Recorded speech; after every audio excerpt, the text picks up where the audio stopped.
میں رہنا یہ مولا حسین کی پسند ہے، اور کربلا میں جا کر دین بچانا یہ امام الانبیاء کی پسند ہے۔ عاشقوں کا کام ہے جب محبوب کی اور اپنی دونوں کی پسند ٹکرا جائے تو محبوب کی پسند کو اہمیت دی جاتی ہے، اپنی پسند کو نہیں۔ اور ہم بھی عاشق ہیں، اپنی پسند ہے معاذ اللہ استغفر اللہ کہ داڑھی منڈا کر اسمارٹ بننا، لیکن محبوب کی پسند ہے داڑھی رکھ کر اسمارٹ بننا۔ تو اپنی پسند چھوڑ دو، اگر عاشق ہو تو حضور کی پسند کو اختیار کر۔ اپنی پسند یہ ہے کہ میرے بال میں مانگ خوبصورت ہو اور میں حسین نظر آؤں، ٹوپی بھی پہنتے تو ایسے دھیرے دھیرے پہنتے ہیں کہ سر کی مانگ بگڑنا نہ چاہیے۔ ہنسنے کی بات نہیں ہے، جو اپنی مانگ نبی کے نام پہ نہیں بگاڑ سکتے وہ لوگ نبی کے نام پہ جان کیا دے سکتے ہیں؟ کس عشق رسول کی بات کرتے ہیں لوگ؟ لوگوں حسین جیسی عشق کرنے کی کوشش کرو، اس جیسا عشق تو کوئی کر نہیں سکتا، لیکن ان کی نقل تو کرو، اپنی پسند کو حضور کے قدموں پہ قربان کر دو اور بتا دو آقا جو آپ کی پسند ہے وہ ہماری پسند ہے۔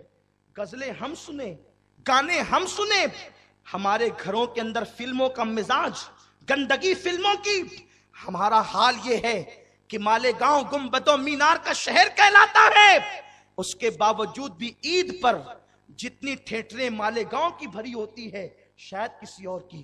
غیر مسلموں کا حال یہ ہے، وہ ہفتے میں ایک دن فلم دیکھنے جاتے، مسلمانوں تمہیں شرم آنی چاہیے، تم سے ہفتے بھر جو ہے وہ فلم خانے بھرے ہوتے ہیں۔ ذرا سوچو تو صحیح رسول اللہ کے دل پہ کیا گزرتی ہوگی؟ کیا اسی دن کے لیے میں نے کانٹوں پر چلا تھا؟ اسی دن کے لیے طائف کی وادیوں میں میں نے پتھر کھائے تھے؟ اور مولا حسین کے دل پہ کیا گزرتی ہوگی؟ لوگوں اپنی اعمال کی اصلاح کرو، کربلا والوں کو دیکھو، انہوں نے اپنے دین کو کتنا قیمتی جانا، اپنے مذہب کو کتنا قیمتی جانا۔ گھر والوں سے کہا تیاری کرو، اب عجیب نبی کے گھر کے اندر ایک کوہرام ہے، سامان بند رہے ہیں، سامان باندھے جا رہے ہیں۔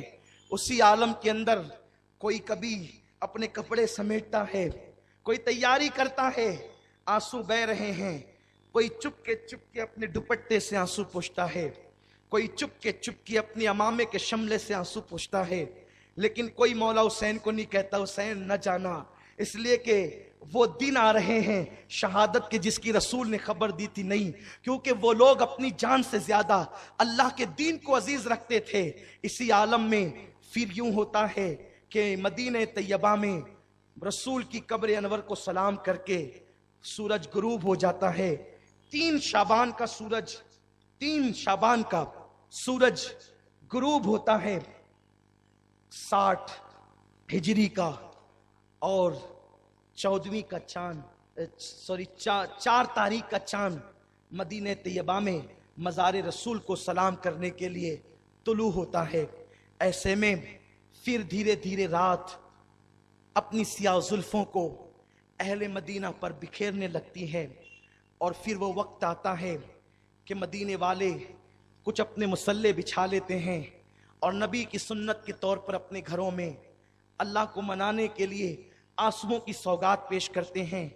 ایسے میں رات ڈھلتی چلی جاتی ہے، اور جب رات کا آخری پہر آنے لگتا ہے تو چشم تصور میں جب میں مدینہ طیبہ پہنچتا ہوں 34 شب میں شعبان کی 60 ہجری کی، تو میرا دل، میرا ایمان، میرا وجدان پھر ان چیزوں کو تصور میں لاتا ہے جہاں آپ بھی پہنچنے کی کوشش کریں۔ اللہ اکبر! جب مدینے والے عبادتوں سے تھک کر اپنے بستر پر سو چکے، ستارے چمکتے چمکتے تھک چکے، اور رات کی سیاہ زلفوں نے گہرے ڈیرے ڈال دیے، مدینہ طیبہ میں ادب کے ساتھ ٹھنڈی ٹھنڈی ہوائیں چلنے لگی۔ سب کے گھر بند تھے، اگر گھر کھلا تھا تو ایک خاندان کا، جسے خاندان بنو ہاشم کہتے ہیں۔ ہاں، کسی کے گھر میں اگر چراغ جل رہا تھا تو ایک خاندان کا جو نبی کا خانوادہ تھا۔ ایسے میں اس کھلے ہوئے دروازے سے ایک کم و بیش 55 سال اور کچھ مہینے کی 55 سال اور کچھ مہینے کی عمر کا ایک شخص نکلتا ہے، جس کی داڑھی اس عمر میں بھی سیاہ اور کالی تھی. اتنا حسین تھا وہ کہ جب اس نے باہر قدم نکالا تو اس کے چہرے سے نور کی وہ کرنیں نکلی کہ یوں لگتا تھا جیسے کسی نے سیاہ رات میں اچانک چاند کو زمین پہ اتار دیا ہو یا قندیل روشن کر دی ہو. وہ اپنے ہی چہرے کی روشنی میں چلتے چلتے بوجھل قدموں سے غم سے نڈھال جنت البقیع میں جاتا ہے.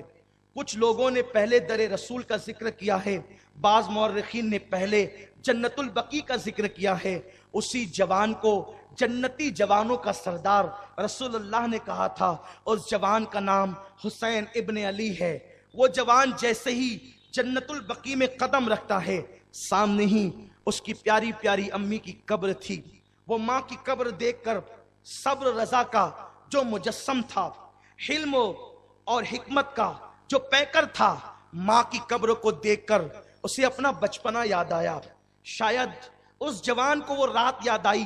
آج 34 شعبان ہے، 34 شعبان کی شب ہے. اس کو تیسری رمضان کی وہ رات یاد آ گئی. کون سی رات؟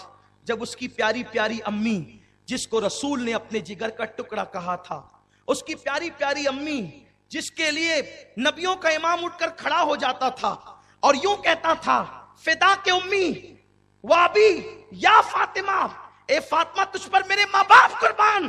حسین کو وہ ماں یاد آئی.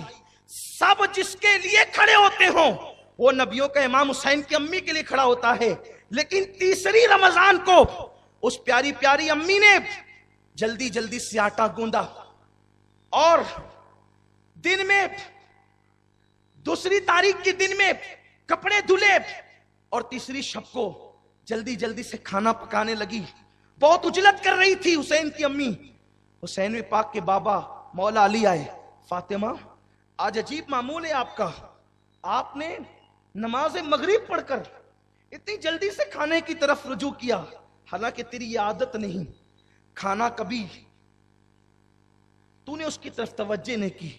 آج فاطمہ تو کھانا بنا رہی ہے. حسین کو ماضی کے کچھ لمحات یاد آئے.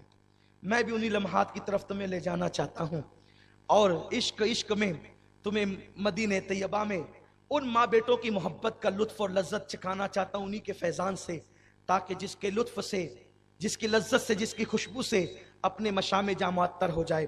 مولا نے پوچھا، فاطمہ کھانے میں اتنی جلدی کیسی؟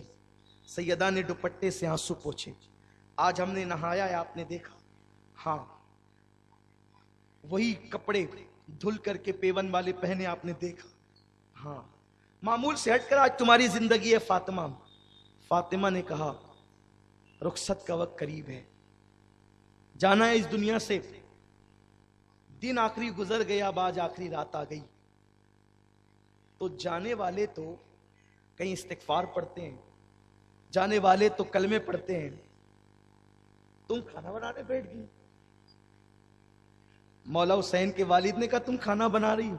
ہاں، اس لیے کہ جب جانا ہے اس وقت تو سر سجدے میں رہے گا، لیکن ابھی کھانا اس لیے بناتی کہ مجھے کربلا میں حسین کی بھوک یاد آتی ہے. آج اس لیے کھانا بنا رہی ہوں، اپنے ہاتھوں سے آج میرے حسین کو کھانا کھلاؤں گی، زینب کو کھلاؤں گی، حسن کو کھلاؤں گی، تاکہ میرا بیٹا حسین جب کربلا میں 3 دن کا بھوکا ہو تو ماں کے ہاتھوں کے لقموں کی لذت اس کی بھوک کو مٹا دے اور وہ یزیدیوں کے ساتھ ایمان اور عقیدے کا سودا نہ کر سکے. اور پھر سیدہ نے مولا علی کا ہاتھ پکڑا.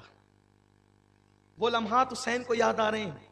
مولا علی کا ہاتھ پکڑا. علی، کچھ وعدے کرو، کہیں بتاؤ کیا میں نے کبھی تمہارا دل دکھایا؟ نہیں.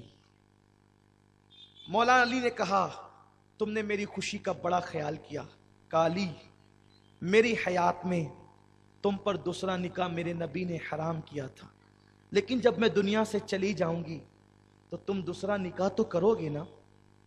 مولا علی چپ تھے اور موٹے موٹے آنسو مزگاہ پر سجتے تھے اور علی کے چہرے پر موتیوں کی طرح جھڑتے تھے.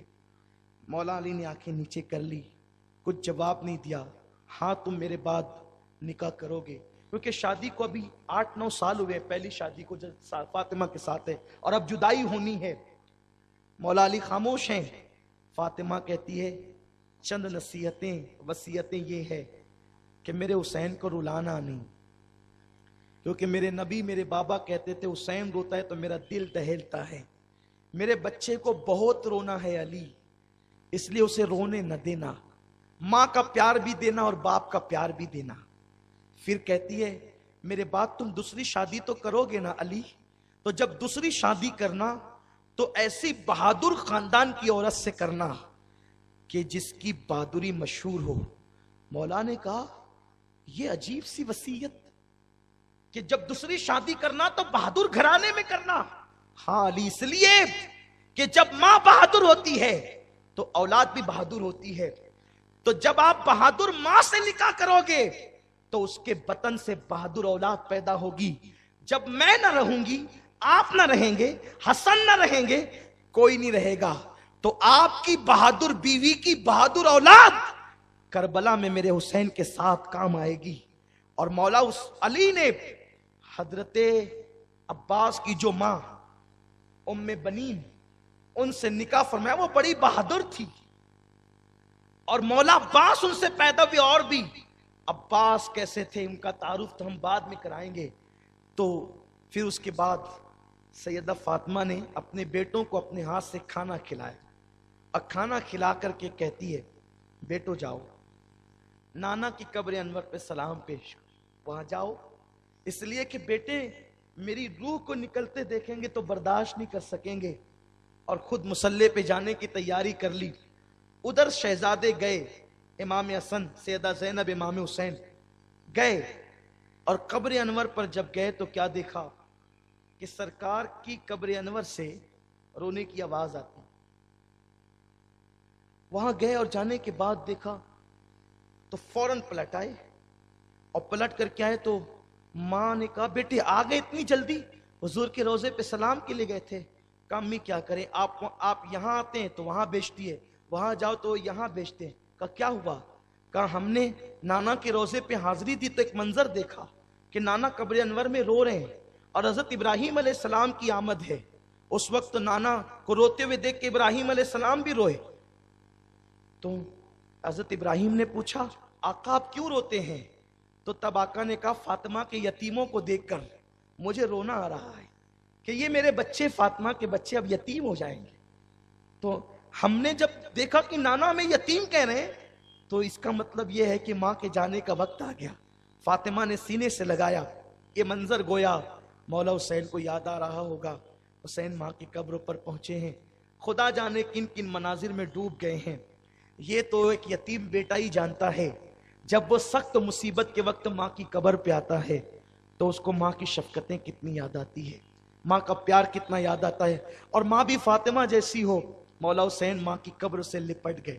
امی تیرا وہی بیٹا جسے تو سینے سے لگاتی، جسے تو کلیجے سے چمٹاتی، دنیا سے جاتے جاتے تو نے آخر میں اپنے ہاتھوں سے مجھے کھانا کھلایا. ماں اب وہ وقت آ گیا. امی جب کوئی بیٹا کسی مہم پر جاتا ہے اور ماں اسے دعا دے دے تو وہ بیٹا ناکام نہیں ہوتا. ماں آج اپنا پلو قبر انور سے میرے سر پہ رکھ کر کے دعا دے دو کہ امی جب آپ کا بیٹا علی اکبر کو شہید ہوتے دیکھے تو وہ واہ ویلا نہ کرے. امی جب میرا بچہ معصوم بچہ اصغر شہید ہو تو میرے پیر میں تزلزل نہ آئے. حسین کہتے جا رہے روتے جا رہے. امی کچھ تو کہہ دو تاکہ تمہارا حسین مطمئن ہو کر کے جائے. صوفیاء کرام نے بہت سی باتیں کہی ہیں لیکن میں اس کی طرف نہیں جاتا. ایک تو وقت کی قلت بھی ہے اور یہ صوفیاء کا مجمع بھی نہیں ہے. جب اہل دل ہوتے ہیں تو اہل دل کے سامنے دل کی بات رکھی جاتی ہے. لیکن مولا حسین ماں کی قبر سے لپٹے، قبر پر زلزلے سے جھٹکے آنے لگے، قبر میں حرکت پیدا ہو گئی. گویا کہ فاطمہ الزہرا سلام اللہ علیہا اپنے بیٹے کی داستان غم سن کر لرز گئی ہیں، اور پتہ نہیں فاطمہ الزہرا نے بیٹے کے سر پہ کس طریقے کے ہاتھ رکھے اور کس طریقے کی کیفیت ہوئی. ایسے عالم کے اندر مولا حسین اپنی ماں کی پیتی چوم کر بھائی حسن کے مزار پر آئے اور اس طریقے کی بھائیوں میں محبت بھرے لہجے میں کیا باتیں ہوئی یہ تو مولا حسین ہی جانتے ہیں. اور پھر اللہ اکبر خصوصیت کے ساتھ اپنے ماموں حضرت ابراہیم ابن محمد کے مزار پہ آئے. کہا ماموں میرے اوپر آپ کے بابا نے آپ کو قربان کر دیا تھا, اب میں دین کے لیے قربان ہونے جاتا ہوں, ماموں مجھے اجازت عطا فرمائیں. اور پھر بقی میں امہات المومنین کی قبروں کو سلام کیا. بقی اس وقت سناٹے میں تھا اور غموں میں ڈوب گیا. حسین پچھلے پیر ماں کی قبر کو حسرت بھری نگاہ سے دیکھتے ہوئے پلٹے. ایسا لگتا تھا گویا کہ اہل بقی اپنی قبروں سے جھانک جھانک کر اس جانے والے کو آخری مرتبہ دیکھ رہے ہوں. حسین وہاں سے نکلے اور نانا کے مزار پر آئے, اور آنے کے بعد نانا کے مزار پہ لپٹ گئے. وہی کندھوں پہ بٹھانا, ممبر سے نیچے آنا, سجدوں کو طویل دینا, اپنی زبان کو منہ میں ڈال کر چسانا, اپنے سینے سے چمٹانا, اپنے سینے پہ پیر رکھ کے کھڑا کرنا, زلفوں کو ہاتھوں میں دینا, ضد کرنے پر سینے سے لگا کر اپنی پیشانی کو حسین کی پیشانی سے رگڑنا. یہ مناظر غالباً مولا حسین کی نگاہوں کے سامنے گھوم رہے ہوں گے. ایسے میں حسین نانا کی قبر سے لپٹ کر کہتے ہیں نانا آپ کے شہر میں رہنا کسے ناپسند ہے؟ آپ نے تو کہا ہو سکے مدینے میں مرنا تو مدینے میں مرو. اگر تم مدینے میں مر سکتے ہو سکے تو مدینے میں مرو. جو مدینے میں مرے گا میں اس کے ایمان کی گواہی دوں گا. نانا جان میں تو ساری زندگی آپ کے دیار میں گزارنا چاہتا تھا, لیکن نانا آپ کی امت نے مجھے مجبور کیا مدینہ چھوڑنے پر. حضور میں کبھی بھی مدینہ نہ چھوڑتا, لیکن آپ کی امت نے مجھے اتنا تنگ کیا ہے, ایمان پہ بنائی ہے, اسلام پہ بنائی ہے. آقا اب آپ کا حسین جاتا ہے, نانا اپنے نواسے کا آخری سلام قبول کر لیں. نانا اپنے نواسے کا آخری سلام قبول کر لیں اور ایک مرتبہ اپنے حسین کو الوداع کہہ دیں. حسین کی الوداع کو قبول کر لیں. مولا حسین قبر رسول سے لپٹ لپٹ کر روتے ہیں, آقا جب میں کربلا کی زمین پر پیاسا رہوں اس وقت میرے لیے صبر کی دعا کریں. آقا جب میری بیٹیوں کی چادریں اتاری جائے اور ان کے چہروں پہ تماچے مارے جائے, آقا نانا جان اس وقت ان کے لیے صبر کی دعا کریں. آقا جب عباس کے بازو کٹ کر میری کمر ٹوٹ رہی ہو تو اس وقت میں یزید کے ہاتھ میں ہاتھ دینے کے لیے متزلزل نہ ہو جاؤں, ہاتھ میں ہاتھ نہ دوں. آقا اس کے لیے دعا کریں. حضور صبر اور اجر کے لیے دعا کریں. نانا جان اگر آپ کے دین پہ بن نہ آتی تو میں مدینہ نہ چھوڑتا.